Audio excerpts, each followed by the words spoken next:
Hello Gemini. Gemini यानी मिथुन राशि में सूरज को ट्रिप्लेस इन द टैरो से।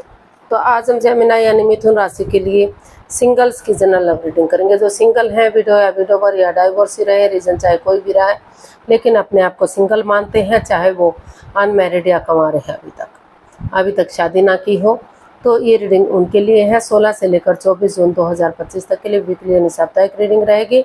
जनरल होने के कारण आप पर मैच हो भी सकती है, नहीं भी हो सकती। जिस पर जितनी मैच होती प्लीज़ आप एक्सेप्ट कर सकते हैं। सनसाइन, मूनसाइन या नाम राशि जिसे चाहे देख सकते हैं। अगर आप पर्सनल रीडिंग चाहते हैं तो नीचे डिस्क्रिप्शन बॉक्स में डिटेल्स दी गई हैं, वहाँ जाकर चेक कीजिएगा। कोई भी कन्फ्यूजन, डाउट होने पर व्हाट्सएप मैसेज के जरिए आप इसे क्लियर कर सकते हैं। तो इसमें सबसे पहले आपकी प्रेजेंट एनर्जी देखेंगे, फिर देखेंगे आपका अगर कोई नया बंदा या बंदी इन दिनों आपकी लाइफ में आ रहा है तो नई पार्टनर के रूप में एनर्जी क्या रहेगी, और अगर आप किसी पास्ट पर्सन से डील कर रहे थे, अटैचमेंट या जुड़ा हुआ महसूस कर रहे थे, तो पास्ट पर्सन की एनर्जी क्या रहेगी, और लास्ट में हम गाइडेंस देखेंगे। तो चलिए देख लेते हैं जेमिनाई आप का जो है प्रेजेंट एनर्जी क्या बता रही है। तो प्रेजेंट एनर्जी आपकी बता रही है कि किसी चीज़ को लेकर काफ़ी आप over thinking, over control, over stress में हैं। समय के साथ, फ्लो के साथ आप नहीं चल रहे हैं, रुका हुआ सा, थमा हुआ सा महसूस हो रहा है आपको। आप किसी एंजाइटी में हैं, आप उन चीज़ों को पकड़ कर बैठे हुए हैं। शायद पास्ट में कोई या तो आप कुछ आपके साथ कुछ ऐसी बात हुई थी जिसे आप भुला नहीं पा रहे हैं, तो उसे तूल दे रहे हैं, उसे बढ़ावा दे रहे हैं, उसे छोड़ नहीं रहे हैं। लेकिन जिस वजह से रिश्ते में equal give and take of energy, balance, stability नहीं आ पा रहा है।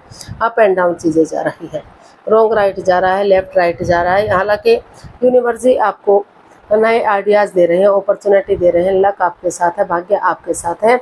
अगर आप उस over thinking, over control, stress को छोड़ते हुए समय के साथ, फ्लो के साथ चलते हैं, एक नई बिगनिंग, एक नई शुरुआत करते हैं, तो जो बैलेंस आपकी लाइफ में नहीं है, जो स्टेबिलिटी आपकी लाइफ में नहीं है, तो वो चक्राज इनहेंस होंगे, बैलेंस्ड होंगे, और जो है रिश्ता, और आप आगे बढ़ पाएंगे। आप किसी भी चीज़ में बिगनिंग कर पाएंगे, शुरुआत कर पाएंगे, और धीरे धीरे करके सब चीज़ें ठीक हो सकती हैं।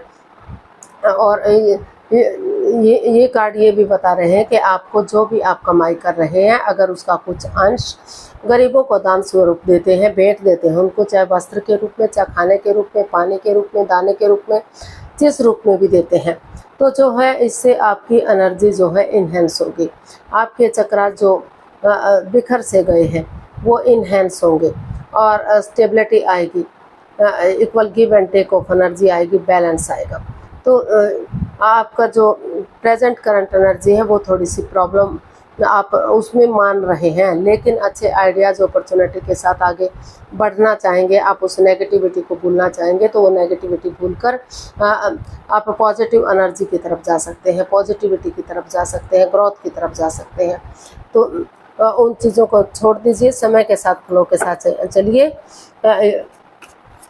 ताकि आप अपने स्टेबिलिटी की तरफ जा सकें, खुशहाली की तरफ बढ़ सकें, और प्रॉब्लम जिससे आप गुजर रहे हैं, जिस चीज़ को लेकर आप टेंशन में हैं, वो टेंशन आपकी ख़त्म हो सके। तो आपकी एनर्जी यही बता रही है कि कुछ चीज़ को लेकर आप दुविधा में हैं, उसको छोड़ दीजिए, सब कुछ ठीक हो सकता है। देख लेते हैं कोई नया बंदा या बंदी आपकी लाइफ में आ रहा है, तो नए पार्टनर के रूप में रिलेशनशिप एरिया के लिए क्या एनर्जी है, मतलब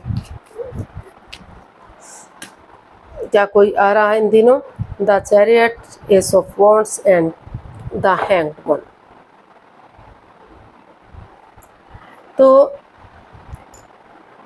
आप की जो एनर्जी है वो बता रही है, नए पर्सन की एनर्जी जो रुका हुआ सा, थमा सा आप महसूस कर रहे हैं। आपको लग रहा है कि सब कुछ रुक सा गया, थम गया है, कुछ भी जीवन में नया नहीं हो रहा है, कोई भी खुशी नहीं आ रही है।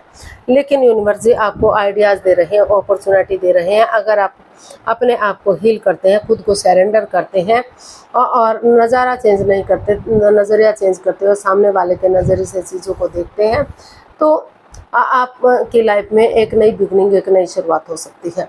कोई डेडिकेशन के साथ कोई बंदा या बंदी आपकी लाइफ में आ रहा है, हो सकता है वो पहले से आपको जानता हो, तो वो आपके साथ लव रिलेशनशिप के रूप में आ रहा है, आपके साथ वो स्टेबिलिटी चाहता है, खुशहाली चाहता है, रिश्ते को लॉन्ग लाइफ बनाना चाहता है, शादी विवाह तक करना चाहता है। तो जैसे हो सकता है विजिट करके वो आ रहा हो, कहीं फॉरेन में रहता हो या दूसरी जगह रहता हो, लॉन्ग डिस्टेंस की वजह से भी आप एक दूसरे को रिश्ते के रूप में एक्सेप्ट ना कर पा रहे हो, लेकिन उसने ठान लिया है, सोच लिया है, या फिर आपने सोच लिया है कि नज़ारा चेंज करते हुए अगर आप आगे बढ़ेंगे तो रिश्ता रीयूनियन रिकॉन्सिलेशन होगा। फिर से आप उस रिश्ते को एक नई एनर्जी के रूप में, एक नई लाइफ पार्टनर के रूप में आगे बढ़ा सकते हैं। ग्रोथ, सक्सेस, प्रॉस्पेरिटी की तरफ बढ़ सकते हैं। खुशहाली आपकी लाइफ में आ सकती है।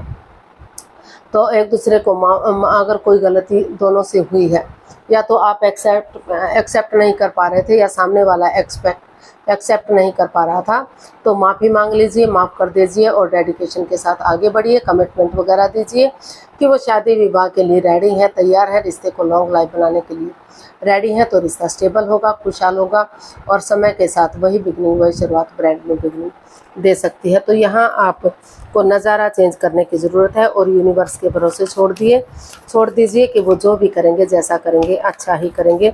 यूनिवर्स जी कुछ गलत नहीं कर सकते आपके साथ। तो सामने वाले के नज़रिए से चीज़ों को देखेंगे तो रिश्ता स्टेबल और कामयाब हो सकता है।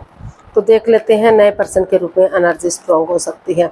तो अगर किसी पास्ट पर्सन से आप डील कर रहे थे, अटैचमेंट या जुड़ा हुआ महसूस कर रहे थे, तो उसकी वापस आने की क्या एनर्जी हो सकती है। 6 of swords, king of pentacles and the emperor.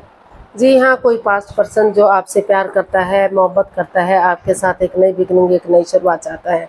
उन्होंने डिसाइड किया है अपनी पावर का इस्तेमाल करते हुए वो इस रिश्ते में आगे बढ़ना चाहते हैं। वो उन चीज़ों को लेट गो कर देना चाहते हैं, उन चीज़ों को अलविदा कर देना चाहते हैं जो इस रिश्ते में बाधाएं, रुकावटें, दिक्कतें दे रही हैं। Over thinking, over control, over stress इस रिश्ते से उन चीज़ों से मिल रहा है, तो उन चीज़ों को लेट गो करते हुए वो पॉजिटिवली आगे बढ़ना चाहते हैं।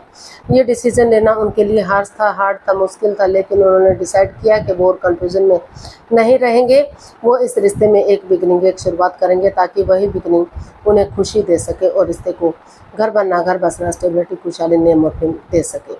तो स्ट्रिक्टली आप इस रिश्ते को फॉलो करना चाहते हैं, आगे बढ़ना चाहते हैं और उन चीज़ों को अलविदा करना चाहते हैं जो आपको आगे बढ़ने से रोक रही थी, जिस कन्फ्यूज़न की वजह से आपके रिश्ते में रुकावट, बाधाएं, दिक्कतें चली हुई थी। तो नए और पुराने दोनों पर्सन की ही एनर्जी है। अगर आप पुरानी चीज़ों को, यानी कि उन चीज़ों को भूल जाते हैं जो आपको परेशानी दे रही हैं, प्रॉब्लम दे रही हैं, उनको लेट गो कर देते हैं, उनको अलविदा कर देते हैं, प्रेजेंट और फ्यूचर के साथ चलते हैं, तो नया पर्सन भी आपकी लाइफ में आने को तैयार है। और पुराने पर्सन की भी एनर्जी बता रही है कि डेडिकेशन के साथ कोई पुराना पर्सन भी आ रहा है जो आपके साथ कमिटमेंट वगैरह देना चाहता है, रिश्ते को लॉन्ग लाइफ और स्टेबल बनाना चाहता है। तो गाइडेंस देख लेते हैं। यूनिवर्स ये आपको मैसेज दे रहे हैं, गाइडेंस दे रहे हैं कि अपना नज़रिया चेंज कीजिए और उन चीज़ों को छोड़ दीजिए जो नेगेटिविटी दे रहे हैं, जो परेशानी दे रहे हैं। पास्ट में मत जाइए, प्रेजेंट और फ्यूचर के बारे में सोचिए। जितना एनर्जी डालेंगे, एफर्ट लगाएंगे, मेहनत और कोशिश करेंगे, उतनी ही मेहनत आपकी रंग लाएगी। चाहे आप नए रिश्ते के रूप में जाएं या पुराने रिश्ते को एक्सेप्ट करें, दोनों ही आपके लिए सही हो सकते हैं। लेकिन वो तभी पॉसिबल होगा जब आप अपनी पुरानी आदतों को छोड़ देंगे जो आपको प्रॉब्लम दे रही है। उन चीज़ों को लेट गो कीजिए, उन चीज़ों को अलविदा कीजिए। Over thinking, over control, over stress में मत रहिए। पुरानी बातों को बढ़ावा मत दीजिए ताकि आप नेगेटिविटी को छोड़ते हुए पॉजिटिवली आगे बढ़ सकें, ग्रोथ, सक्सेस, प्रॉस्पेरिटी की तरफ जा सकें, खुशहाली की तरफ जा सकें। तो आज के लिए इतना ही, फिर नई वीडियो के साथ मिलते हैं। अगर वीडियो सही लगती है, अच्छी लगती है तो लाइक, शेयर और सब्सक्राइब करें। कमेंट्स करना ना भूलें, इससे मोटिवेशन मिलता है, हेल्प मिलती है, वीडियो बनाने में मदद मिलती है। तो जल्दी मिलेंगे नई वीडियो के साथ। तब तक के लिए हैप्पी रहें, खुश रहें। नमस्ते, थैंक यू सो मच।